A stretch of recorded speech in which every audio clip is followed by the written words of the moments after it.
If you wish to understand the strength of a people, do not begin with their armies or their economy. Begin with time.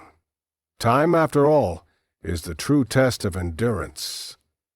And when it comes to Iran, time stretches back over 2.5 millennia. Long before most of today's nations were conceived, Iran stood as the heart of a great empire, the Persian Empire, carving pathways of civilization across vast land. And while the empires of antiquity crumbled into dust, Iran endured. It adapted. It evolved.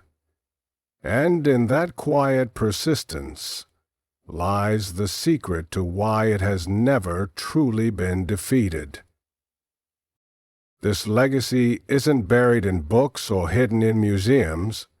It lives in the Iranian mind, in the stories told at family tables, in the poetry of Hafez and the pride in Persepolis, in the rhythm of the Persian language, and the stubborn determination to remain independent in a world that often punishes those who try. Iran is more than a country. It is a civilization that remembers who it is. The borders have shifted, dynasties have fallen, and revolutions have come, but something constant has endured, a thread of identity that weaves together kings, poets, mystics, warriors, and citizens. This continuity gives the Iranian people a sense of being part of something larger than themselves, something older than the conflicts of the present day. It is not just pride in what was. It is belief in what still is. And belief, when anchored in history, becomes a powerful defense against the forces of defeat. When foreign powers attempt to break Iran through sanctions, isolation, or threats, they often underestimate this internal reservoir. They assume that pressure alone will bring surrender. But Iran does not see struggle as defeat. It sees it as a test. A civilization that has survived Mongol invasions, colonial encroachments, and foreign coups does not fold easily. It remembers too much to be frightened by temporary storms. There is a kind of strategic patience in a culture that counts its age in millennia. Decisions are not rushed. Sacrifices are endured. And resistance is not calculated in weeks or months, but in generations.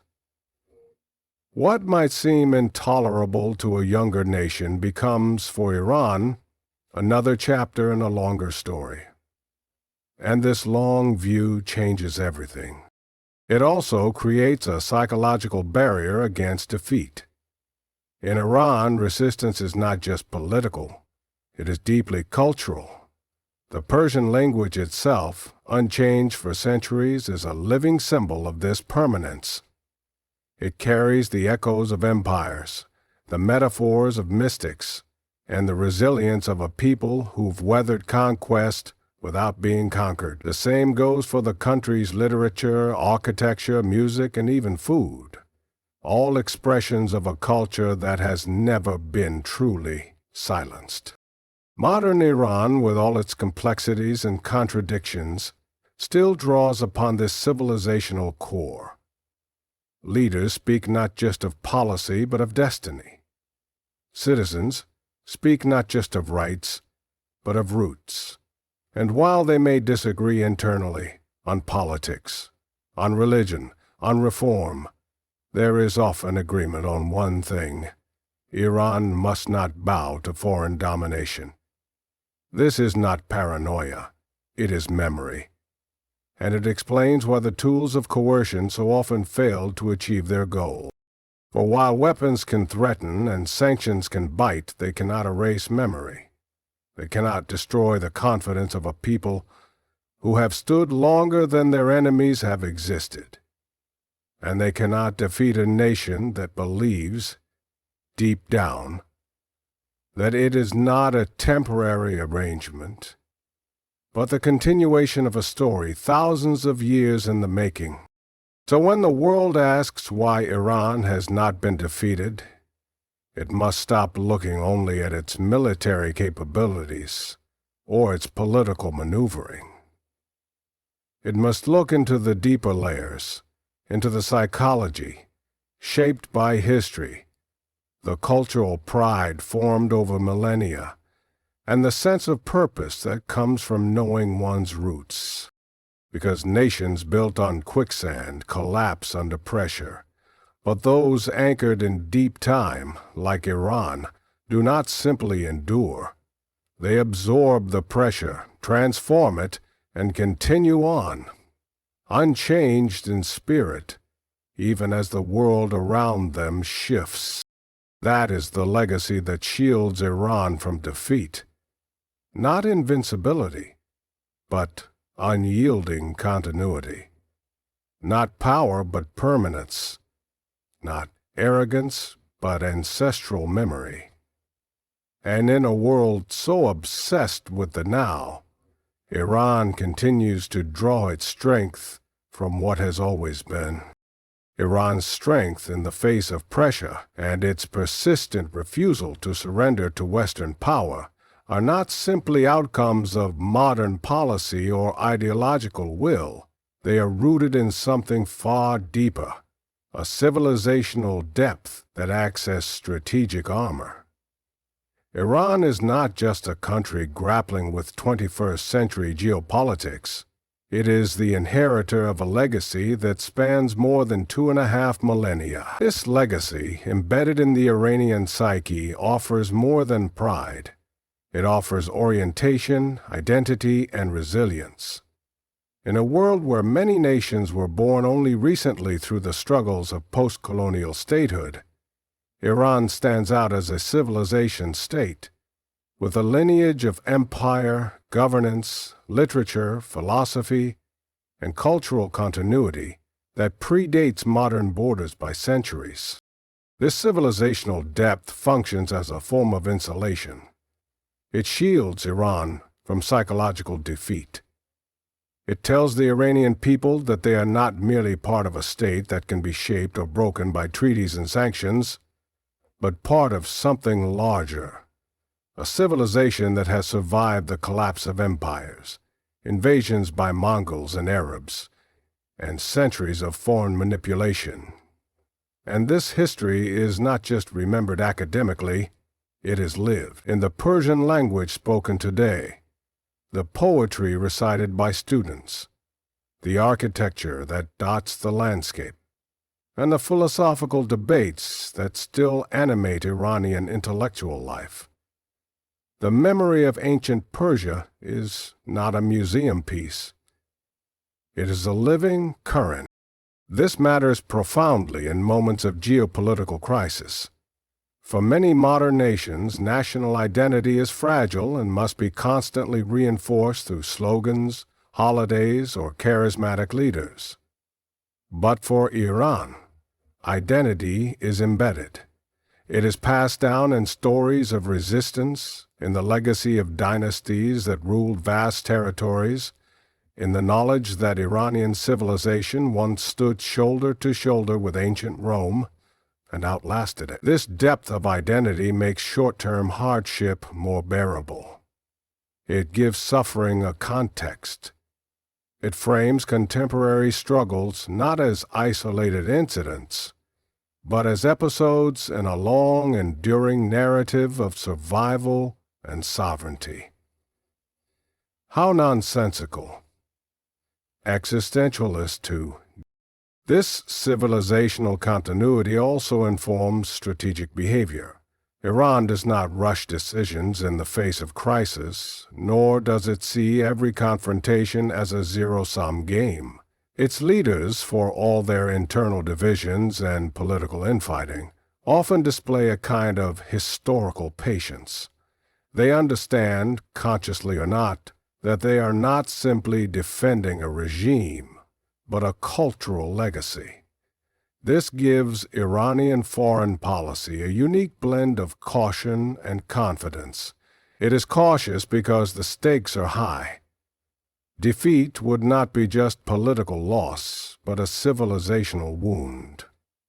And it is confident because the nation has, in one form or another, stood for 2,500 years.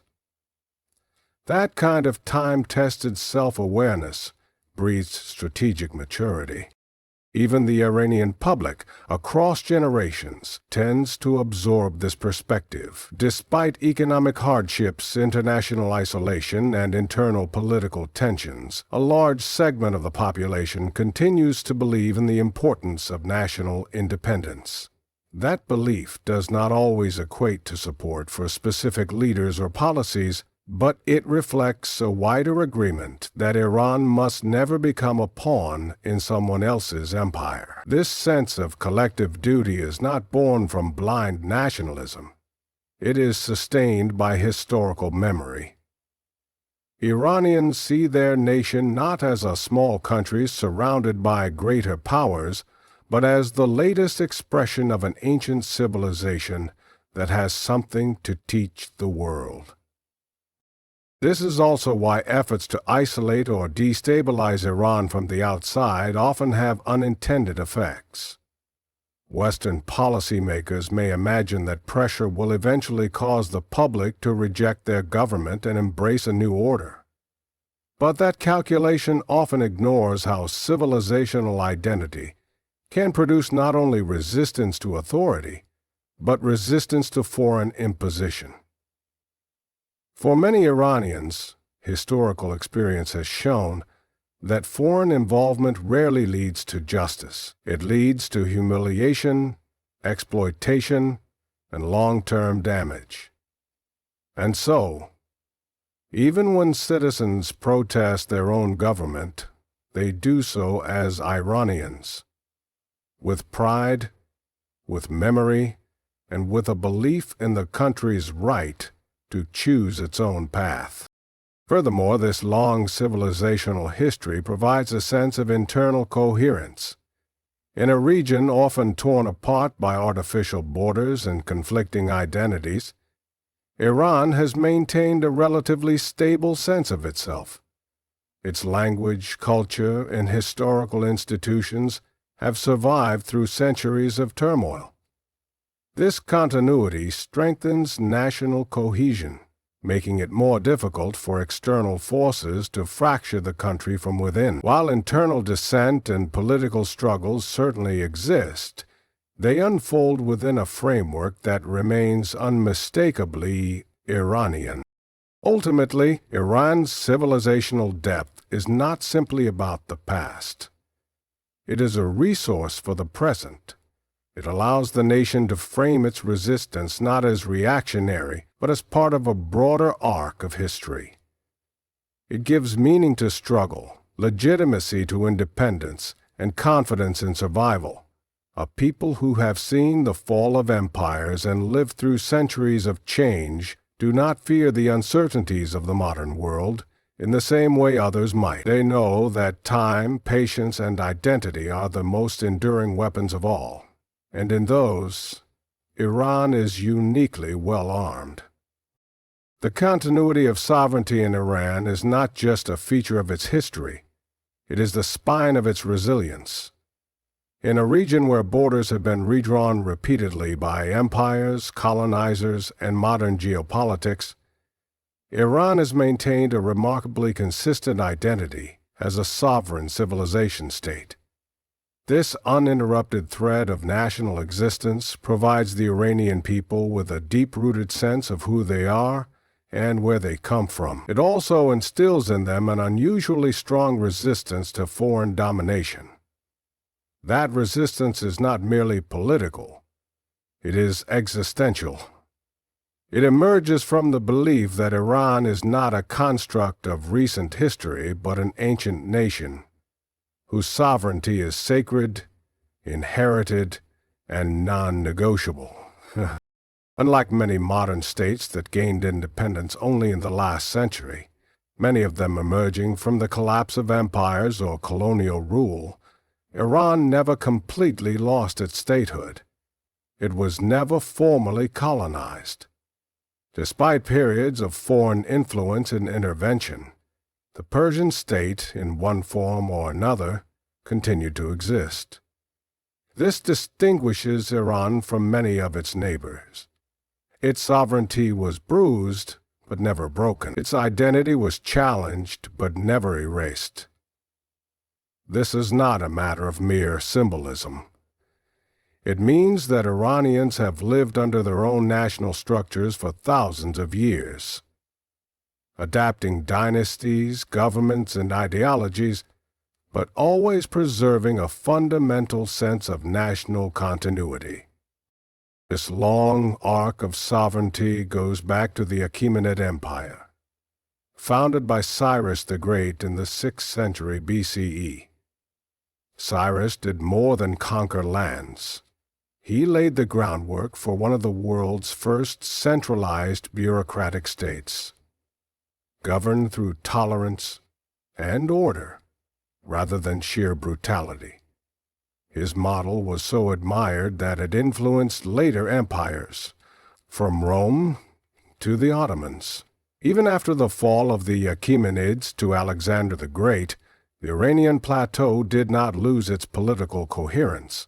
Successive Persian dynasties, the Parthians, the Sassanids, the Safavids, and beyond, carried forward the administrative, cultural, and national traditions that defined Iran. Persian remained a language of high culture. Iranian customs, law, and literature continued to develop, reinforcing a distinct identity tied to the land and its people. Even the Islamic conquest in the 7th century, while transformative, did not erase Iran's sovereignty. Iran became an Islamic nation, yes, but it Islamized in its own way. It shaped the Persianate world, influencing theology, philosophy, architecture, and governance across vast swaths of the Muslim world.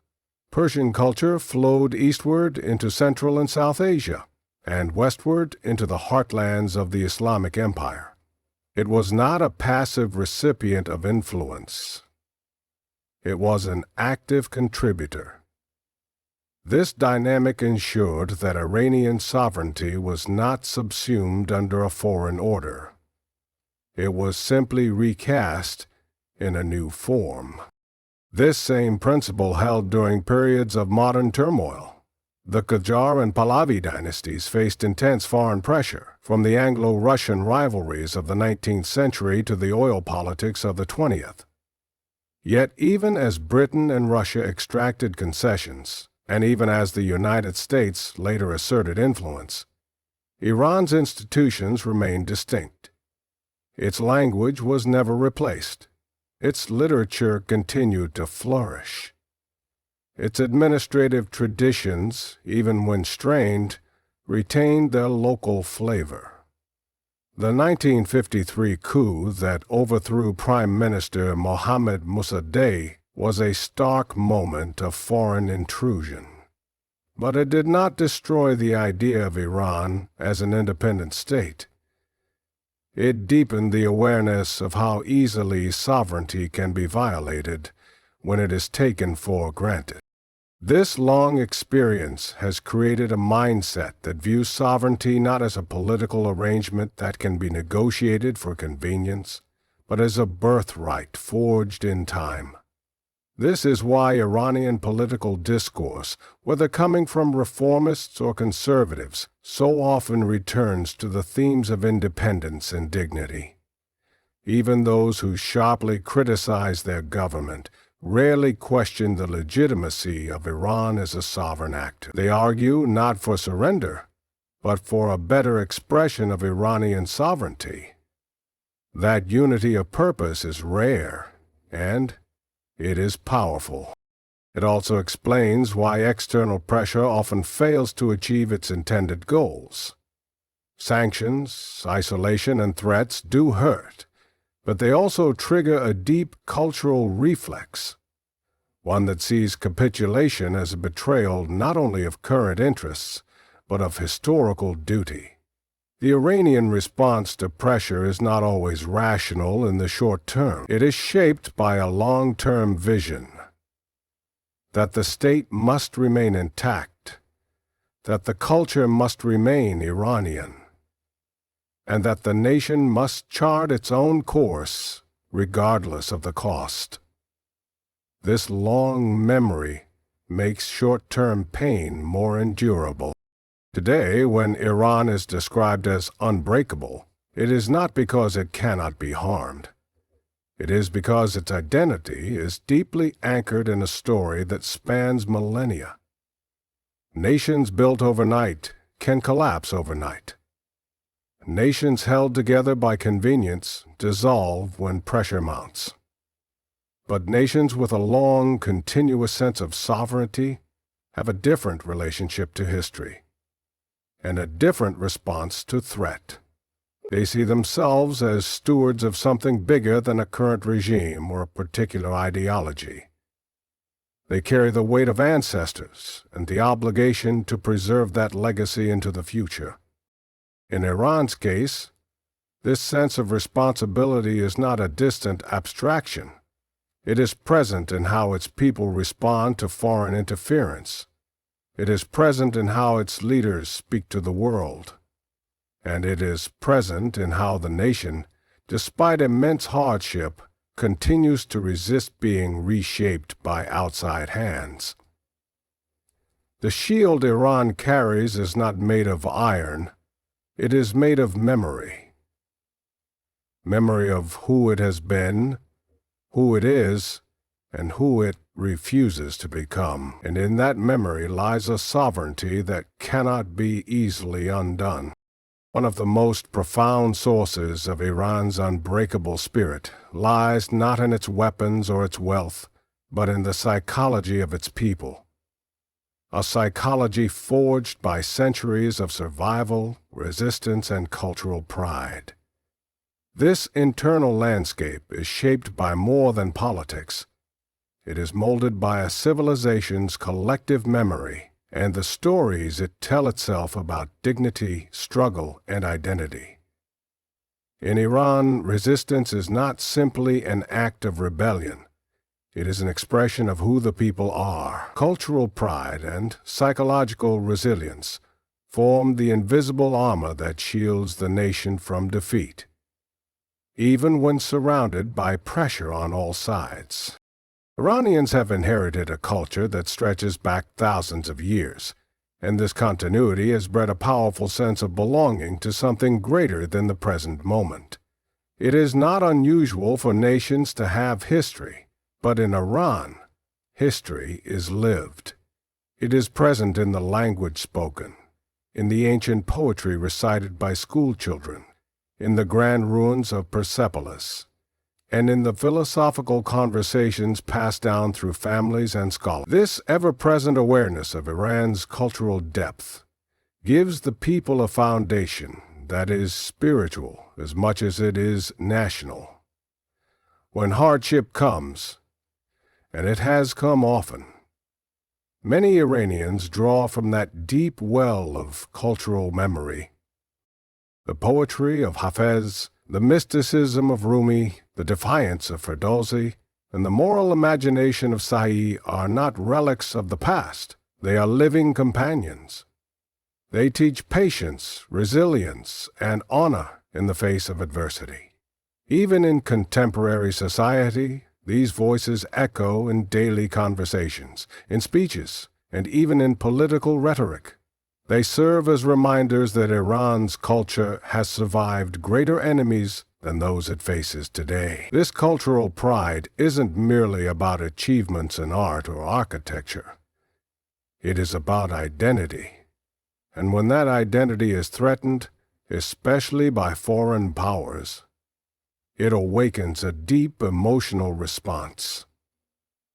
Defiance. This is where psychology meets politics. For many Iranians, especially in the face of sanctions, isolation, and global pressure, surrender is not just a strategic error. It is a personal humiliation. It is seen as a betrayal of their ancestors, their poets, their revolutionaries, their martyrs. The idea of being subjugated by external forces touches on something deeply psychological. It undermines not just national policy, but the soul of the people. And so resistance becomes a defense not only of territory or governance, but of self-worth. In the West, political behavior is often viewed through the lens of utility. People respond to incentives, seek comfort, and act in self-interest. But in Iran, there is a parallel logic, one that places dignity above comfort and legacy above convenience. This is not to romanticize hardship or ignore dissent. There are many in Iran who question their government, who desire reform, who suffer under the weight of economic pressure. But even among critics of the system, there is often a red line. National pride must not be surrendered to foreign dictates. This psychological boundary has prevented many efforts at destabilization from taking root. Because when a population, despite internal disagreements, shares a cultural commitment to sovereignty and dignity, it becomes extraordinarily hard to fracture. This collective psychology has historical roots. For centuries, Iran has faced invasions, betrayals, and pressures, each leaving its imprint on the national memory. The Mongol invasions in the 13th century devastated the land, but Persian culture survived and even absorbed the conquerors. The colonial manipulations of the 19th and early 20th centuries humiliated the country, but they also planted the seeds of modern nationalism. The 1953 coup, backed by the CIA and MI6, still haunts the Iranian psyche as a lesson in what happens when sovereignty is compromised. And the 8-year war with Iraq in the 1980s, fueled and supported by foreign powers, became a crucible in which the modern Iranian resistance ethos was hardened. These events are not forgotten. They are taught. They are felt. They are part of a national narrative that casts the Iranian people not as victims, but as survivors of history. The result is a society that values resilience over reward. Iranians are taught, implicitly and explicitly, that honor is worth hardship. This belief shapes not only individual behavior, but national policy. When Western powers impose sanctions expecting capitulation, they often misunderstand this cultural code. Instead of breaking the spirit of the people, the pressure is reframed within the national imagination as yet another test, one that their ancestors also faced and overcame. The ability to endure becomes a matter of pride. And endurance, in this context, is not passive. It is a psychological act of rebellion. This cultural pride also fuels creativity. In the face of isolation, Iranians have developed their own technological solutions, their own art movements, and their own ways of keeping connected with the world. From underground music scenes to innovations in science and education, Iranian society constantly adapts without surrendering its identity. This is the resilience of a people who believe they belong to a civilization, not just a nation-state. Ultimately, the psychology of resistance in Iran is not rooted in hatred, but in memory. It is a memory that teaches the people that they have been here before, that they have suffered, endured, and survived, and that to lose their cultural dignity now would be to break a chain that stretches back to Cyrus the Great, to the Zoroastrians, to the Islamic philosophers, to the mystic poets, and to the countless unnamed individuals who chose to persevere rather than submit. In a world increasingly focused on short-term outcomes, Iran operates from a long view. A people who have survived centuries of existential threat are not easily intimidated by headlines, embargoes, or threats. They draw their strength from something more enduring than strategy or ideology. They draw it from identity, and from the unshakable belief that defeat is not an option when your culture has already outlived empires. Iran's strategic behavior on the global stage is not merely a product of ideology or reaction, it is deeply informed by historical memory. This is a nation that has survived empire, invasion, revolution, and repeated efforts at subjugation. Over centuries, Iran has developed a habit of looking backward before it moves forward. Its political culture is steeped in analogies, precedents, and historical metaphor. From ancient monarchs to colonial betrayals, from Islamic awakenings to foreign-backed coups, Iran's leadership and its people routinely interpret modern events through the lens of past experience. This habit is not just symbolic, it is functional. Historical memory shapes the country's diplomacy, its domestic policies, and its strategy of survival in a world that has often been hostile to its independence. Iran's past offers no shortage of cautionary tales. One of the most prominent is the 1953 coup that overthrew Prime Minister Mohammad Mossadegh, a nationalist leader who had dared to nationalize Iran's oil industry. That moment, orchestrated by foreign intelligence services, is more than a footnote in Iran's modern history. It is an open wound. It taught Iranians that asserting sovereignty over natural resources, even through democratic means, could provoke foreign retaliation. More importantly, it taught that relying on Western promises, particularly from nations that speak of democracy, while acting in pursuit of strategic control, can be dangerous. That lesson has been passed down from generation to generation, not only in textbooks, but in everyday political consciousness.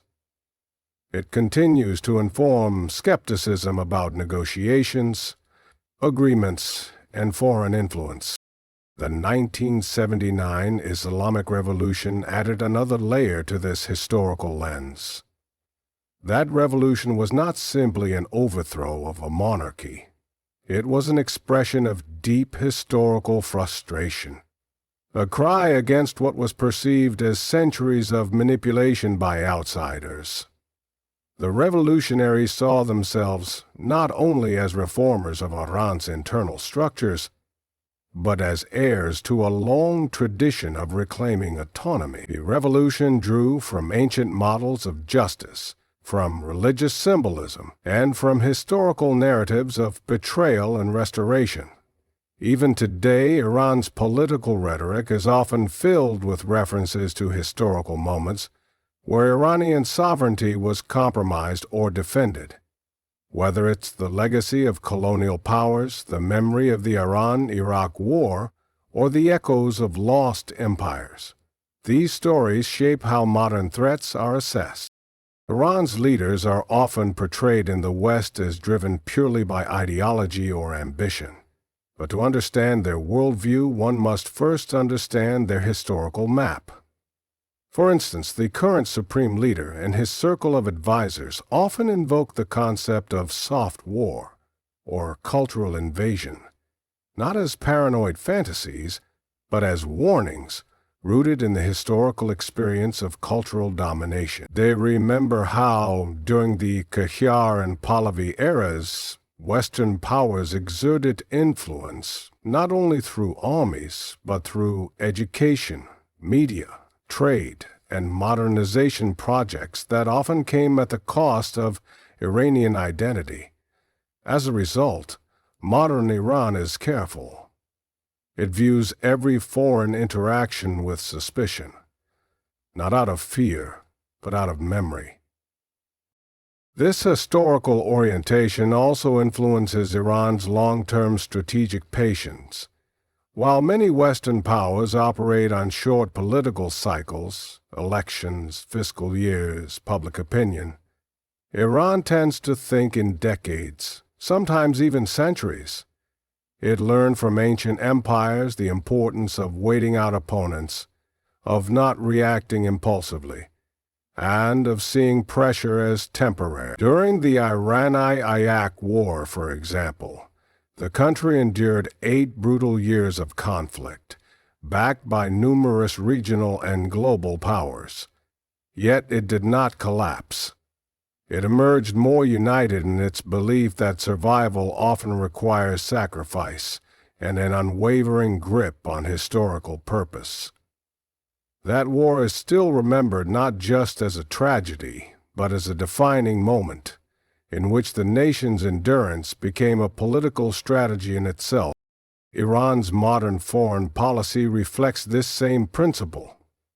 When it aligns with certain global powers, like Russia or China, it does so with full awareness of the risks. These are not alliances born of trust, but of calculation informed by history. Iran understands that global powers act in their own interest. It has learned this the hard way. But it also knows how to navigate those interests without surrendering its own. This cautious, historically aware diplomacy often frustrates those who expect Iran to make rapid shifts or concessions. But for Iran, history has taught that survival lies in caution, not in haste. Even domestically, Iran's use of historical narratives shapes political legitimacy. The government frames economic hardships, sanctions, and international isolation as modern versions of older trials that past generations also faced and overcame. The Iranian people are reminded through state media, speeches, and cultural programs that they are participants in a long struggle for independence.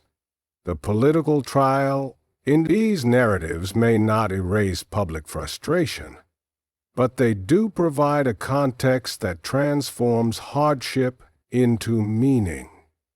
When a population sees its suffering as part of a larger historical struggle for dignity, it is less likely to fracture and more likely to endure. This historical awareness does not mean that Iran is inflexible. On the contrary, it often adapts precisely because it sees the bigger picture. Knowing that empires fall, that alliances shift, and that power is cyclical allows Iran to bide its time, to make small gains over years rather than seeking immediate gratification. It knows that Western dominance may not last forever, and that its own continuity depends not on matching its rivals in strength, but outlasting them in endurance. In the end, Iran's resistance is not merely about ideology or even nationalism. It is about a conscious reading of history. It is about learning from betrayal, from lost sovereignty, from wars and revolutions, and turning that memory into a strategy. This is why so many efforts to pressure or destabilize Iran have failed. They aim at the present, while Iran is drawing power from the past. And as long as that past remains alive in the minds of its people and its leaders, Iran's resolve will continue to defy easy defeat.